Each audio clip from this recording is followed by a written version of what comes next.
Olá, bem-vindos ao curso do Capital. Até aqui você já compreendeu por que estuda Marx. Esse autor compreende a sociedade em que a gente vive como uma forma histórica e transitória de organização social. Trata-se de uma atitude científica e provisória, um método de compreender o processo histórico movido por contradições. Nesse módulo, nós vamos estudar uma aplicação desse método para compreender as contradições que movem o valor da mercadoria, passando pela troca simples até o dinheiro mundial. Marx, ao revelar as leis de funcionamento do capitalismo, nos mostra que esse é um modo de produção que se move por crises. E se nós estamos vivendo um momento de crise, um mundo adoecido e violento, nos interessa um método de interpretação da realidade que compreende que tudo está em movimento, tudo é provisório, nada é eterno, só o movimento. Agora nós vamos entrar na obra O Capital, livro 1, em que o Marx nos pega pela mão e nos conduz ao processo de produção do capital. Antes de entrar na obra, para um minuto e pensa comigo. Como você explicaria a produção de riqueza na sociedade em que a gente vive? O Marx não começa a explicação da sociedade capitalista pela desigualdade, pelo dinheiro, pelas finanças ou pelas injustiças do mundo. Ele começa afirmando no livro 1 do Capital, capítulo 1, primeiro parágrafo. A riqueza das sociedades em que domina o modo de produção capitalista aparece como uma imensa coleção de mercadorias, e a mercadoria individual como a sua forma elementar. Nossa investigação começa, portanto, com a análise da mercadoria.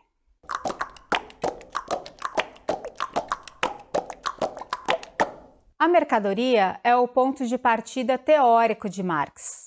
A teoria do valor-trabalho não é uma descoberta dele, ele retoma as posições da economia política para fazer a crítica à economia política. Enquanto a economia clássica inglesa tem um ponto de partida efetivo, ou seja, a parte de representações caóticas da sociedade, da economia, como a ideia de população, produto, comércio, e a partir daí recua determinações abstratas da teoria do valor, o Marx parte do chamado imediato lógico. Para ele, as determinações mais concretas são aquelas que são as sínteses de múltiplas determinações. O método dialético é a maneira de elevar o concreto à abstração, relacionando a parte com o todo, essência e aparência. Assim, o mais simples pressupõe o mais complexo. Por isso, o ponto de partida e o ponto de desconstrução de Marx é a mercadoria.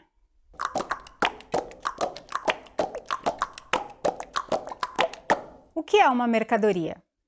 Uma mercadoria é o produto do trabalho humano. A origem da mercadoria está relacionada à apropriação de objetos úteis na natureza, atribuindo a esses objetos uma qualidade social para além das suas qualidades naturais. Essa qualidade social determina a permutabilidade dos objetos. A mercadoria nasce da contradição que faz com que ela seja produzida. Os seres humanos, por meio da sua ação consciente, ou seja, o trabalho, se apropriam de objetos úteis na natureza para satisfazer as suas necessidades. Se essas necessidades advêm do estômago ou da fantasia, não alterem nada a coisa. Essa qualidade social do objeto só se manifesta materializada nas mercadorias. Isso faz com que a gente entenda o valor em Marx como uma relação social mediada por mercadorias, que são concretização do trabalho social em objetos, ou seja, um trabalho alheio que vai ser favorável ao outro e não a quem produziu essas mercadorias.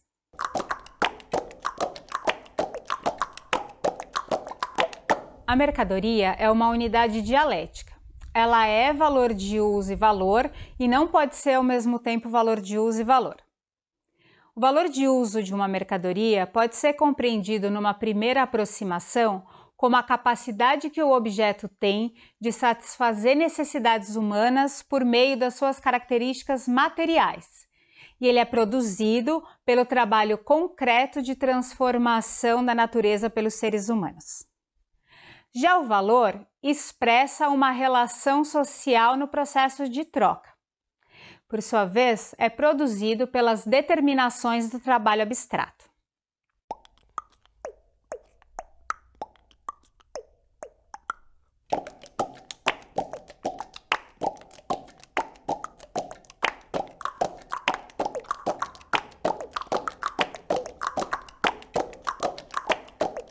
Quando o produtor direto leva a mercadoria ao mercado, ele nega o valor de uso e imediatamente a mercadoria assume o seu valor de trocar por mercadorias que ele não produz. Nesse momento, ela não contém nenhum átomo do valor de uso.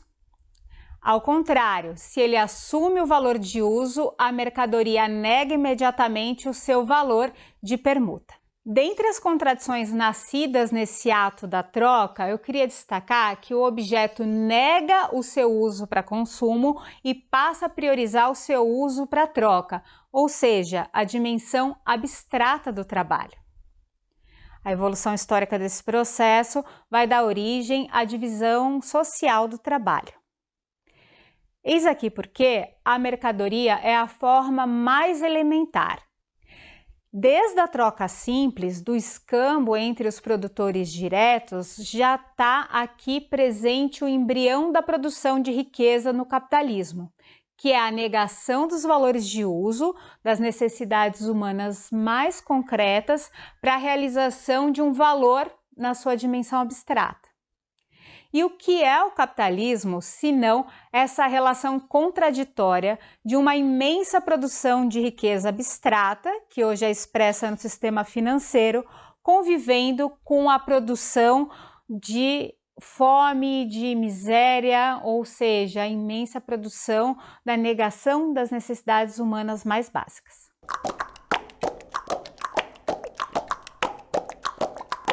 Vamos observar agora a aplicação desse método de análise na polarização da troca simples. Na troca simples não existe dinheiro, mas já estão contidos nesse acontecimento todos os elementos que darão origem a ele. Vamos considerar uma troca acidental isolada de X quantidade de uma mercadoria A sendo trocada por Y quantidade de uma mercadoria B. O ponto de partida da troca simples pode ser representado por esse esquema simplificado, sendo que x de A representa a forma valor relativa e y de B a forma valor equivalente. O segredo da polarização está na separação entre valor de uso e valor de troca.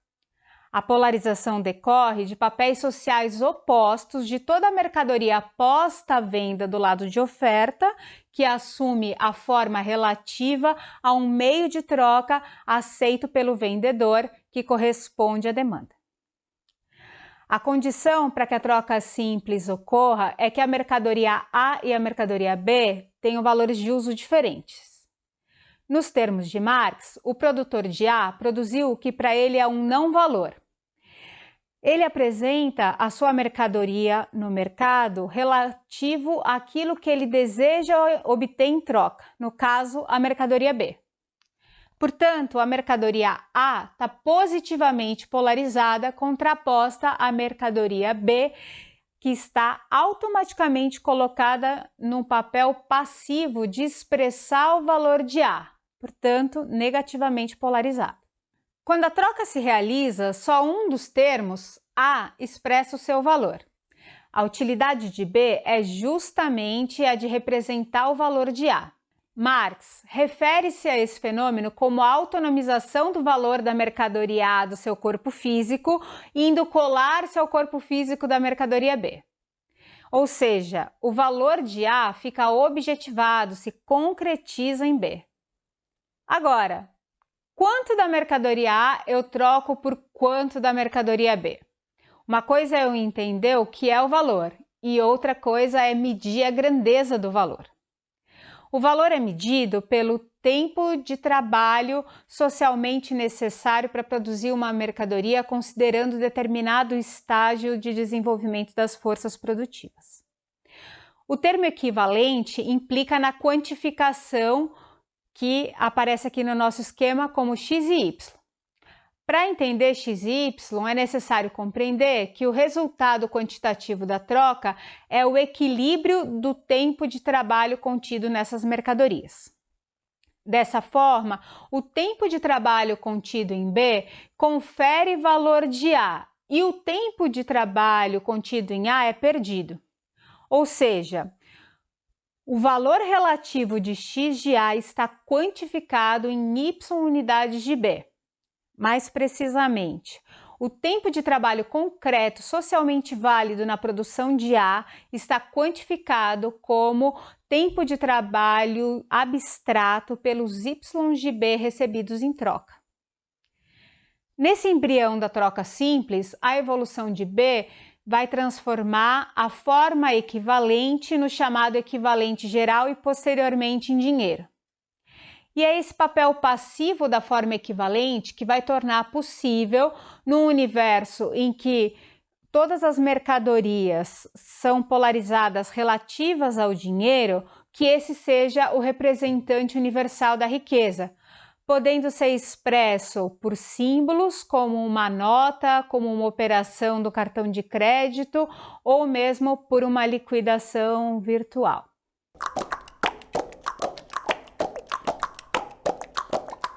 Veja que na troca simples, quem reconhece valores de uso diferentes e valor equivalente são as mercadorias. Quem as produziu desaparece por trás das mercadorias, porque a substância do valor, que é o trabalho, está submetido a essa forma, a forma mercadoria. As necessidades humanas não são mais do que meios para que as mercadorias circulem. A coisa ganha alma e o ser animado se transforma em coisa. A isso chamamos de relações fetichizadas ou reificadas.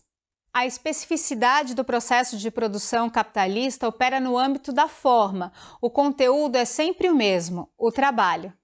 Essa inversão de forma e conteúdo, que já está lá na polarização da troca simples, é o desafio de explicar a produção de riqueza no capitalismo. Nos esboços de Marx, nos Grundrisses, a crítica da economia política começa pelo dinheiro. E quando Marx elabora o seu estudo, se dá conta que deve começar o livro Capital pela mercadoria. Se Marx começasse a análise pelo dinheiro, ele não explicaria como coisas diferentes se igualam. A gente olha e vê, à primeira vista, que o dinheiro iguala coisas diferentes. Mas no capítulo 1, o objetivo de Marx é mostrar cientificamente como as coisas se trocam, como as coisas diferentes se igualam. À primeira vista, revela uma aproximação crítica com Hegel. O Marx criticou Hegel durante a sua juventude pela mistificação da dialética, para mais tarde, por meio da dialética como pressuposição lógica, ou seja, como um método de apresentação do capital, junto à pressuposição histórica, que é o processo de formação e desenvolvimento do capitalismo, retomar essa categoria de mistificação para mostrar a inversão de forma e conteúdo na sociedade capitalista. A forma fantasmagórica Marx chama de fetiche da mercadoria e se refere a esse deslocamento dos sujeitos. O capital torna o sujeito da produção de riqueza no capitalismo e o protagonista desse livro. Os seres humanos não estão postos no movimento de valorização. O capital, como um sujeito, ele é um sujeito lógico que estabelece uma relação tautológica com ele mesmo. É um valor que se valoriza com impulso infinito e desmedido. O caráter fetichista do mundo das mercadorias provém do caráter social peculiar do trabalho. Exatamente porque, ao fim e ao cabo, o mistério é que o trabalho concretizado nas mercadorias é um trabalho alienado, no sentido de que ele é favorável a outro e não a quem produz. O estranhamento dos produtores diretos com relação ao produto do seu trabalho fundamenta a fantasmagoria que encontra na forma dinheiro a sua forma mais acabada. Portanto, se depois de adulto você acha que fantasmas não existem, volte a acreditar neles, porque eles existem e te fazem escravo do dinheiro.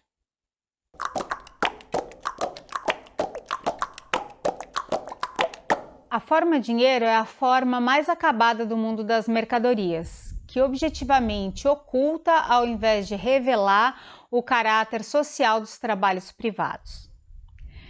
Se nessa primeira parte a gente se dedicou à mercadoria, na segunda parte nós vamos fazer um exercício para compreender as contradições que movem o valor da troca simples ao dinheiro mundial. As mercadorias não podem por si mesmas ir ao mercado se trocar. Devemos, portanto, voltar a vista para os seus guardiões, os possuidores de mercadoria. É assim que no capítulo 2, o processo de troca, Marx nos convida a olhar e ver a fronteira da troca das mercadorias onde os seus possuidores terminam. Como é totalmente ao acaso que o escambo ocorra, o desenvolvimento das trocas leva ao surgimento do chamado equivalente geral.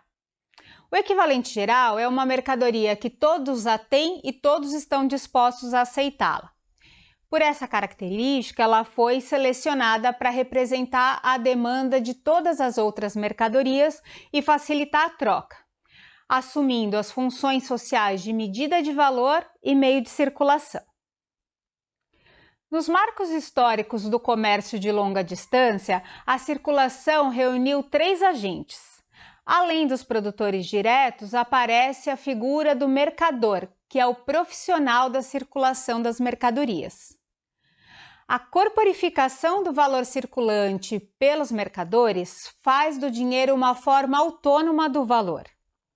E o equivalente geral dos mercadores, o dinheiro, é uma mercadoria peculiar porque nem todos a têm, mas todos estão dispostos a aceitá-la. E foram os metais preciosos que se mostraram o meio de troca mais adequado no comércio de longa distância para assumir as funções de medida de valor, de meio de circulação e uma terceira função que é a reserva de valor. A partir daí, a gente tem a circulação DMD. E nessa circulação, a partir da função reserva do valor, existe a capacidade de apropriação do excedente pelos detentores de D. O chamado processo de acumulação se dá a partir daí. O interesse em acumular vai gerar uma distorção na circulação que a gente vai chamar de entesouramento. O entesouramento faz com que o mercador passe a ganhar um maior poder de apropriação do excedente, o que gera forças contrárias ao equilíbrio da troca de equivalentes. Aqui a gente está diante de uma outra racionalidade, a racionalidade do capital mercantil. O capital tem uma necessidade infinita de se expandir que não é limitada pelas necessidades humanas a satisfazer. E nessa racionalidade, o abstrato sempre vence a batalha sobre as necessidades concretas dos seres humanos, ou seja, é propriamente dita a negação do valor de uso para a realização do valor.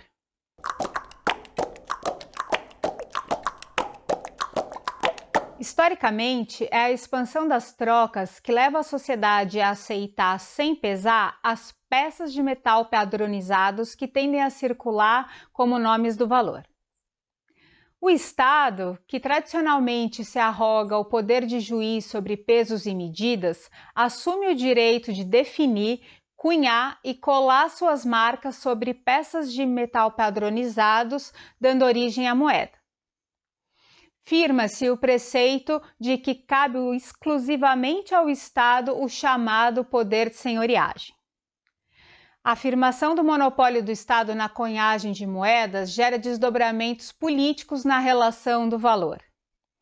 A confiança no Estado passa a ser um componente da aceitação da moeda pelo povo e Do ponto de vista do capital privado, esse vai ter uma necessidade cada vez maior da existência desse poder estatal, à medida que, além de garantir a extração do excedente social, o Estado adquire um poder de intervenção na vida econômica da sociedade, que é particularmente efetivo nas relações entre credores e devedores. Uma importante distinção criada por Marx é a abordagem da moeda criada diretamente nas relações de troca e a moeda no sentido de moeda de crédito, criada pela relação credor e devedor.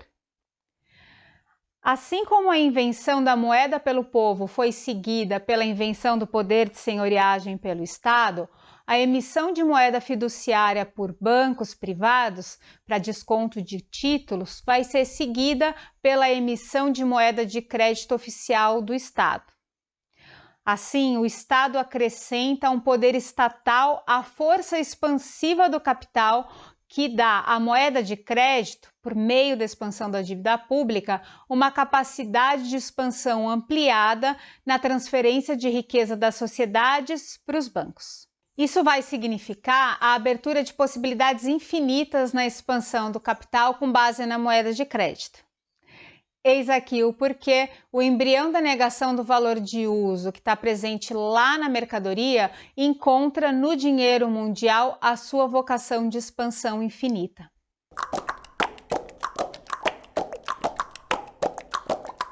Finalizamos o nosso estudo nesse módulo com uma reflexão sobre o outro lado da moeda. A gente pode dizer que o Estado-nação é condição para a reprodução capitalista à medida que a relação social jurídica de propriedade entre quem comanda trabalho e quem não comanda trabalho depende do direito de propriedade legitimado pelo Estado para garantir a exploração da classe trabalhadora. E além disso, do ponto de vista do capital, cresce a importância dos direitos de propriedade fundados sobre a moeda e sobre o crédito. Ao mesmo tempo em que o Estado-nação é condição, é também limite à reprodução capitalista, à medida que só com o dinheiro mundial o capital encontra a sua forma mais adequada à vocação de representante universal da riqueza. Ou seja, na sua forma mais abstrata, com vínculo mais tênue ou inexistente com o processo produtivo e livre dos limites da forma moeda emitida pelo poder de senhoriagem dos Estados nacionais. Na modernidade, a forma histórica de nação é condição e limite também para a atuação da classe trabalhadora. Na modernidade, a forma histórica de nação é condição e limite para a valorização do capital. O outro lado da moeda é a gente se indagar sobre a forma histórica nação como condição e limite ao movimento e o processo de luta da classe trabalhadora. O capitalismo sempre foi um modo de produção mundial que se desenvolve em escala global, universal, mundial. O que leva Marx e Engels a evocar no manifesto o Trabalhadores de Todo Mundo Univos. Mas o capitalismo se desenvolve em formações sociais e econômicas nacionais com especificidades, com contradições muito próprias. Então, quando a gente olha para as condições do desenvolvimento capitalista nos países do sul global, a gente se depara com a impossibilidade dos nossos países em ter moeda, exercendo aquelas três funções de meio de circulação, unidade de medida e reserva de valor, né, o que leva a essa condição de economias dependentes, né, dependentes inclusive do dólar, exercendo o papel de moeda mundial emitida pelo país hegemônico, né, ou seja, essa é uma das dimensões do imperialismo. Essa impossibilidade de exercer soberania por meio das suas moedas é uma das dimensões das tarefas pendentes a serem realizadas na construção nacional. A soberania, a democracia, a universalização dos direitos, que nos nossos países são de caráter necessariamente popular. Combinar a libertação nacional como a entrada do povo na história da construção nacional como protagonista, com o internacionalismo proletário e o anti-imperialismo é uma dimensão fundamental da luta emancipatória dos nossos povos no sul global. Por isso, estudar o capital enquanto método de análise da realidade e enquanto uma teoria científica da produção de riqueza é um convite a esse embate.